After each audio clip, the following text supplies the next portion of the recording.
এই গ্রামটা দিনের বেলায় একদম সাধারণ। মানুষ হাসে, কথা বলে, কাজও করে, কিন্তু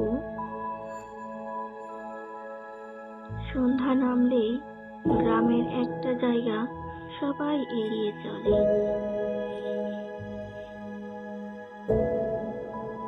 কি এমন আছে সে জায়গায় যেটা সন্ধ্যা লাগলেই দেখা যায় এবং সবাই এড়িয়ে চলে? কি এমন রহস্য ঘেরা সেই জায়গা? এই সেই রহস্য ঘেরা জায়গাটা। এই বাড়িটার দরজাটা দিনের পর দিন বন্ধ থাকে।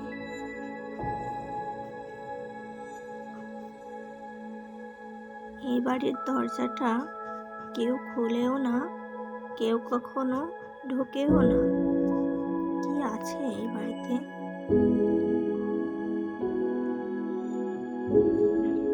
কাউকে কখনো যদি জিজ্ঞেস করা হয় ওখানে কি আছে, কি আছে ওই বাড়িটার ভেতরে, কি রহস্য লুকিয়ে আছে বলো আমাদের, তখনও কেউ কোনো কথা বলতে চায় না। সেই বাড়িটা নিয়ে এক একজনের এক এক রকমের মত প্রকাশ হয়ে থাকে। কেউ বলে রাতে ওখানে শব্দ শোনা যায়, অদ্ভুত আওয়াজ। কেউ বা বলে ওখানে গভীর রাতে আলো নিভতে ও জ্বলতে দেখা যায়। হঠাৎই আলোটা জ্বলে ওঠে এবং হঠাৎই ধাপ করে আলোটা নিভে যায়। কিন্তু সবার মধ্যেই দ্বিধা কাজ করে, কেউই নিশ্চিত না।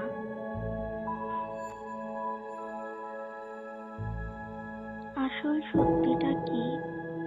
সবার অগোচরে কি ঘটে ওই পুরনো বাড়িটার মধ্যে? কেন আলো একাই নিভে একাই জ্বলে? গ্রামের মানুষের ভয়টা আসলে ঘরটার জন্য না,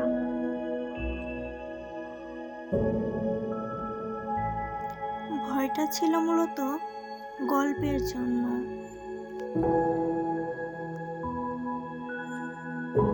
কারণ গল্প যত পুরনো হয় মানুষ তত কম প্রশ্ন করে।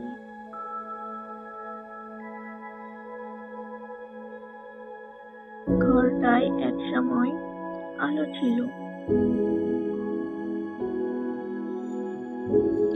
হাসিও ছিল, আর এখন শুধু আছে ফেলে যাওয়া অজস্র স্মৃতি।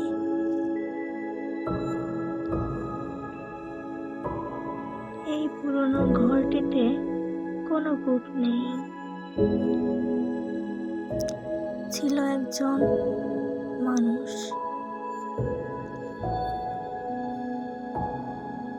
যাকে সবাই ভুলে গেছে। আর ভুলে যাওয়াটাই সবচেয়ে বেশি ভয়ঙ্কর।